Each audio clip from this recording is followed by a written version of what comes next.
आप देख रहे हैं अल्फा डिफेंस हिंदी में आपका स्वागत है। आज के इस वीडियो में हम लोग बात करेंगे आईएनएस विक्रमादित्य के बारे में। लगभग 4 दिनों पहले आईएनएस विक्रमादित्य के ऊपर एक इंसिडेंस हुआ था जहां पर इसके ऊपर आग लग गई थी।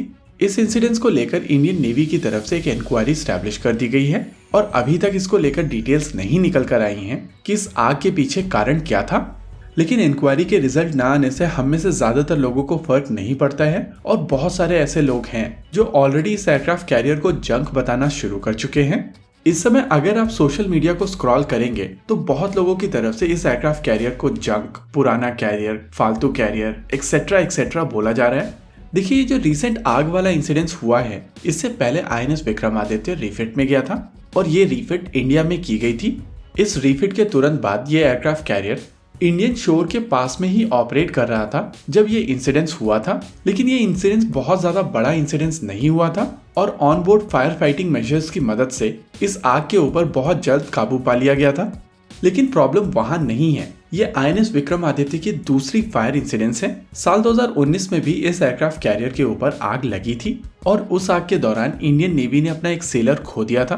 कहीं ना कहीं वही कारण है कि इस सेकेंड इंसिडेंस को लेकर फ्रस्ट्रेशन बहुत ज्यादा है और इसी वजह से बहुत सारे लोगों की तरफ से आईएनएस विक्रमादित्य को जंक कैरियर, बेकार कैरियर या खराब कैरियर कहा जा रहा है। देखिए, मैं पर्सनली एक चीज हमेशा कहता हूँ कि जो सच्चाई होती है वो हमेशा दो एक्सट्रीम्स के बीच में होती है और इसी वजह से जो लोग कह रहे हैं कि आईएनएस विक्रमादित्य बिल्कुल बेकार कैरियर है, वो भी सही नहीं है। और साथ ही साथ जो लोग ये चीज कह रहे हैं कि आईएनएस विक्रमादित्य के साथ में कोई भी परेशानी नहीं है, वो भी सही नहीं है। रियलिटी कहीं ना कहीं इन दोनों एक्सट्रीम्स के बीच में है।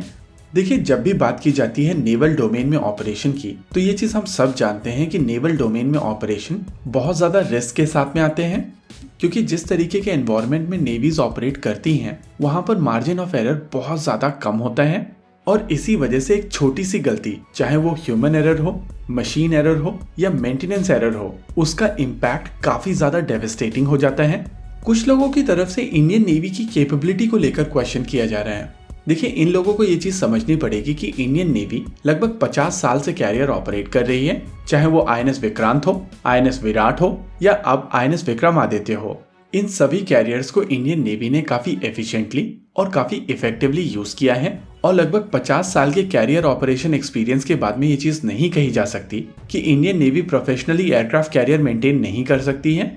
देखिए, ये चीज हम सब जानते हैं कि वर्ल्ड की सबसे प्रोफेशनल और सबसे केपेबल नेवी यूएस नेवी है और यूएस नेवी ने ही पिछले कुछ सालों से मल्टीपल फायर इंसिडेंसेस देखे हैं। एग्जाम्पल के तौर पर 12 जुलाई 2020 में यूएसएस बॉर्नहोमे रिचर्ड अपने रूटीन मेंटेनेंस में था, जिसके दौरान इसके ऊपर आग लग गई थी और ये LHD-6 4 दिनों तक जलता रहा था। साल 2012 में यूएसएस मियामी, जो कि एक लॉस एंजलिस क्लास की सबमरीन थी, उसके ऊपर भी आग लग गई थी, जिसके बाद उसे रिपेयर ना करके डीकमीशन कर दिया गया था। अगर आप बेसिक गूगल करेंगे तो आपको हाफ अ डजन इंसिडेंट्स मिल जाएंगे यूएस नेवी के।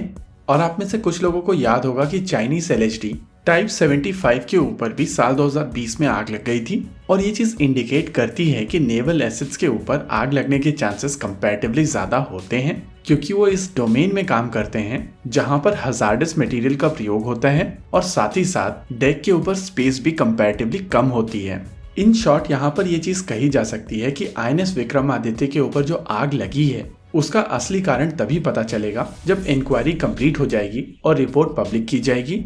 लेकिन बिना इन डिटेल्स के ये कह देना कि ये एयरक्राफ्ट कैरियर बिल्कुल बेकार है, वो सही नहीं है। साथ ही साथ यहाँ पर यह भी एक्नॉलेज करना जरूरी है कि ये एयरक्राफ्ट कैरियर एक क्रूजर को मॉडिफाई करके बनाया गया था और इसी वजह से इस एयरक्राफ्ट कैरियर की कुछ लिमिटेशंस भी हैं। ओवरऑल एक्चुअल डिटेल तभी सामने आएगी जब इंक्वायरी की रिपोर्ट्स पब्लिश होंगी। इसी के साथ आज के इस वीडियो में रखते हैं केवल इतना ही। वीडियो को अंत तक देखने के लिए धन्यवाद। देखते रहिए अल्फा डिफेंस। जय हिंद।